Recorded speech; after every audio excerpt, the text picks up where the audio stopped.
Hi guys! Ako nga pala si Geraldine and welcome sa Life in Taiwan with Liam Family. Kasama ko nga pala ngayon ang pamilya ko dito sa My Hooters Xinyi, Taipei para mag-celebrate ng Father's Day. Super late upload na nga to kasi nabisi na rin ako. Tara, samahan nyo kami sa saya, pagkain at amazing ng view ng Taipei 101. By the way, open sila dito sa Hooters Xinyi Monday hanggang Sunday po, 11 AM hanggang 10 PM. Swak para sa lunch or dinner kahit anong araw. Mas better talaga na may reservation kayo dito, pwedeng sa online or tawagan nyo sila para sure na may upuan talaga kayo. Lalo na kapag peak hours nila, para nga pala sa gustong magpa-reserve, i-go nyo lang ang official website nila or gamitin kanilang reservation app. Ako naman po, sinearch ko lang sa my Google yung Hooters Xinyi, Taipei.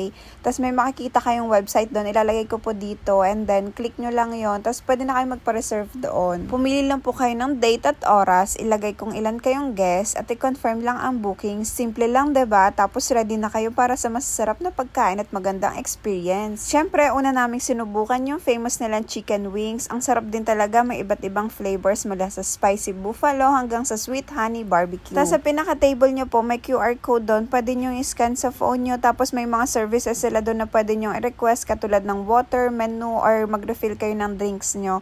Kasi may mga drinks na pwedeng refill po. At super happy din talaga si baby sa pagkain niya kasi meron sila ditong kids meal. Ang in-order ko sa kanya yung cheese patty. 12:30 nga po pala kami nag-book dito and then around mga 1:30 or 1 PM po may mga pa-dance-dance na sila and then may pa-hula hoop contest po sila.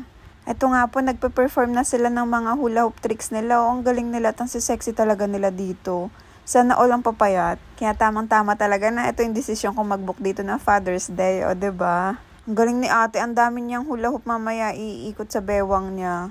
Kaya siguro ang sexy niya. After nga po nila mag-perform ay may palaro din sila, yung mag-hula hoop na pinakamadami at pinakamatagal. Ayun o, cute ni baby, sumali siya dyan. Tapos may premyo din siyang ballpen at saka yung pang hawakan sa cellphone. Ang galing nga hindi siya nahihiya dyan no. Eto nga din po pala yung mga ibang kasali sa palaro. Ayun si kuya, game na game din no. Ang galing no. After nga po ng hula hoop, ayan, ito na yung pinaka-last performer nila. Ang galing ni ate, as in, ang dami niyang kayang-kaya niya. Kapag may mga matitirang food nga po, ay pwede nyo ding i-take out. Tapos, 1 hour and 30 minutes lang po yung stay dito. Nakisuyo na lang din po kami magpa-picture dito sa labas kasi sobrang init. Saglitan lang din kami. Happy Father's Day, love. Thank you sa lahat-lahat. We love you so, so much. Thank you sa walang sawang pagluluto ng mga cravings ko at pag-aasikaso sa amin. I love you. Hanggang dito na lang po. Salamat sa panonood. And please don't forget to like and follow. Kita-kits sa next vlog. Bye-bye!